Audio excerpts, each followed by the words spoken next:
That shirt is nice. It complements your skin. You could definitely wear that. Yeah, that one's good too. I think it makes your eyes pop. Okay, don't get me wrong, that shirt looks really good on you. The problem is, if you wear something low cut like that, we are not making it to Thanksgiving dinner. Hell, we are not making it out of the house.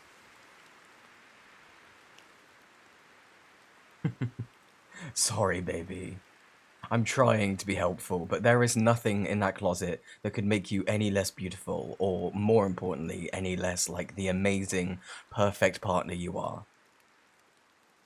You are going to make a great impression on my family. I know it. I wish you wouldn't worry so much about your outfit, because it's not as important as you are, or you having fun.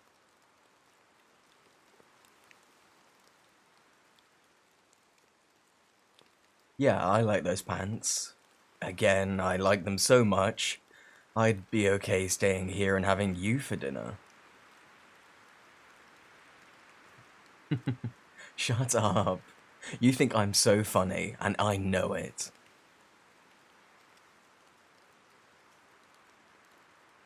Ones on the left, they're stretchier and more comfortable, which will be important when we lapse into our food comas. No, no?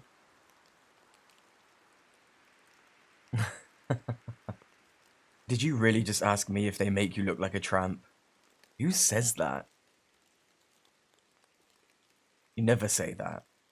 The holiday jitters really got you. Baby, you look great.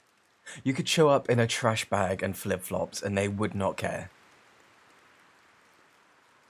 Of course, we can't forget about the shoes.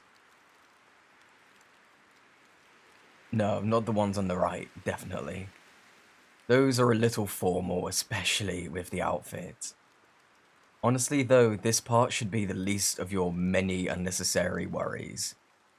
My grandparents are rightfully the sort of people who ask you to take off your shoes when you come in the house. Oh, no, baby. That doesn't mean worry about your socks. Nobody cares about your socks. Honey, you are actually really nervous about this, huh? Come here, baby. Let's take a breather together. Come sit on the bed with me. We will, on my first dog's grave, be on time, which honestly means we'll be earlier than a good third of my family. We can afford to sit and relax before we make the drive over. Please?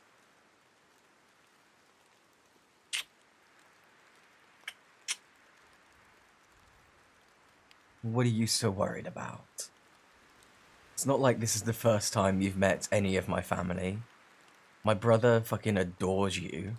Robbie likes you more than he likes me.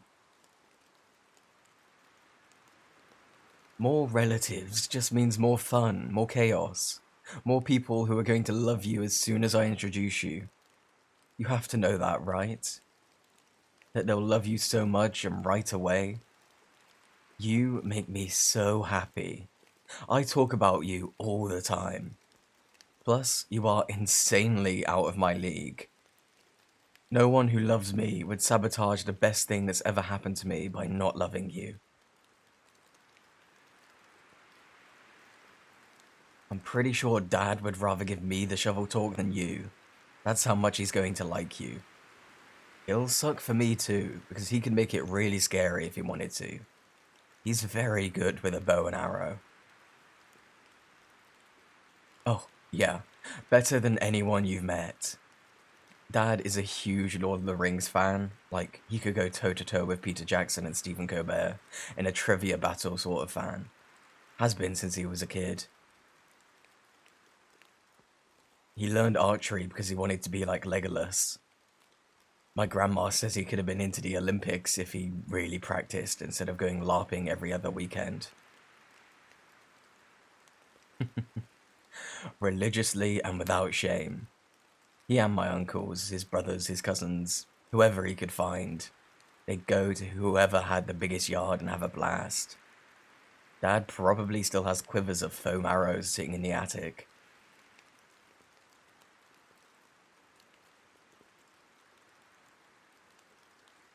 Not till I was 17. Apparently, I wasn't very good at following the rules. See, it's funny. Laughing is good. There's no need to worry. Soon, you'll hear all of these stories, and they'll be your stories too. Your family. Eventually, you'll wonder how you could have thought any of them were even vaguely intimidating.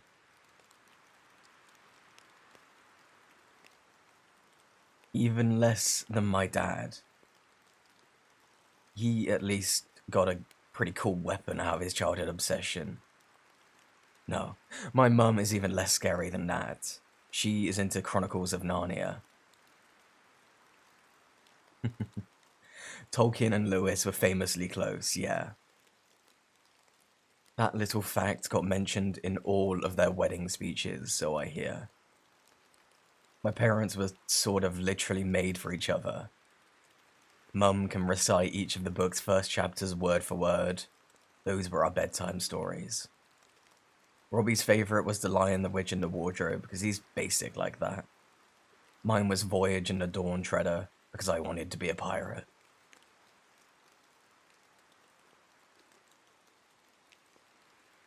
You would love Prince Caspian. Did you have a crush on him? Yeah, me too. Don't tell Mum. Who else are you scared to meet? I'm on a roll.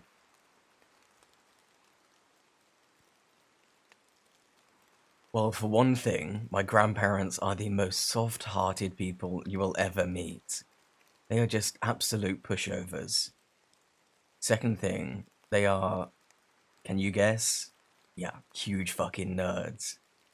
Have I really not mentioned this before? Well, you're in for a treat. Okay, so my grandpa on my dad's side, classically trained Shakespearean actor.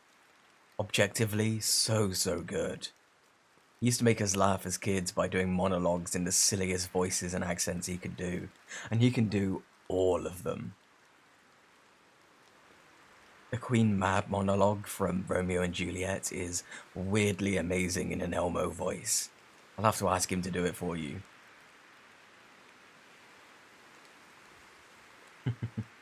He used to quiz us for money as kids. Grandpa would say a few lines and would give us a few bucks if we could name the play. Extra if we could name the act and scene. You'd think, but we were actually terrible at it. That never mattered though. He's a stickler, but still a grandparent. He'd default to opening scenes or monologues when we got frustrated. The easiest to remember. He just wanted us to have the candy money and to at least pretend to work for it. Then there's my grandma on my mum's side. She's the, as my gramps call her, the goth baddie of the family. Yeah, I don't know who taught him that, but I hate it. That's why he says it. He thinks it's so funny.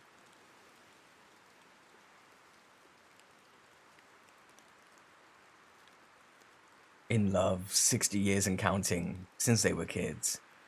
Apparently she's always been like this, weirdly obsessed with Edgar Allan Poe. Her and her girlfriends go to Baltimore every year for his birthday. It is the biggest deal. Tours, bar crawls, masked balls, a mysterious figure leaving roses on his grave. Poe's birthday is a whole event. She sends postcards.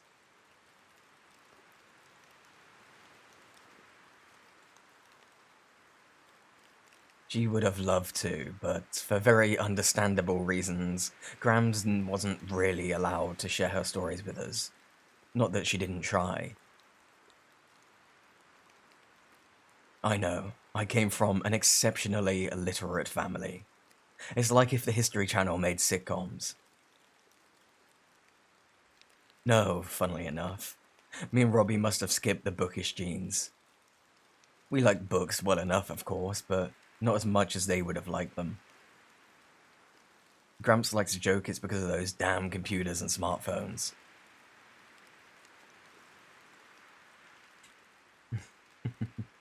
No, you don't have to worry about that. Honestly, it might be better that you don't know a lot about their books, because that means they'll want to teach you. And by teach, I do mean rant or lecture, by the way. But that's a good thing. They'll lecture when they like you, when they feel comfortable.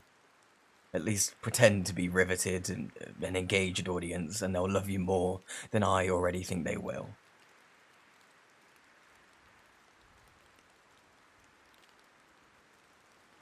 I swear on my library card that there is absolutely nothing you could do to make them hate you. Well, except maybe get them started on an anti-Stratfordian theory.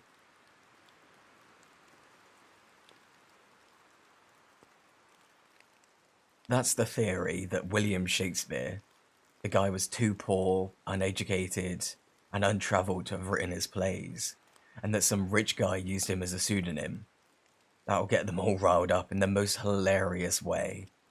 They won't even get mad at you for bringing it up, they'll just be exasperated, and that will be the whole night.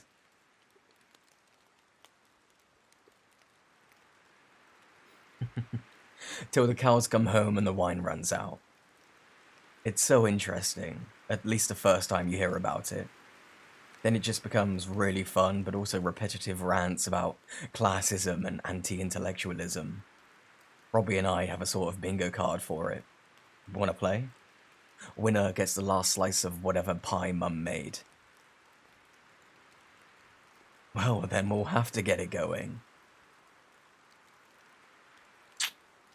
Feeling better? Excited, maybe? Good. You know, I'm really excited for you to meet the rest of the family. Because I know it'll be fun. Because I can't wait for them to meet the person I love. I really, really can't wait. So put on your shoes. If you get a move on, we can grab coffee for the drive. And I can tell you all about the bingo card. Okay, so the easiest square is to check off making Graham say the F word. She only does that when she drinks, but it is hilarious. Next, someone is going to spit. And I do mean actually spit, at the spirit of Queen Elizabeth.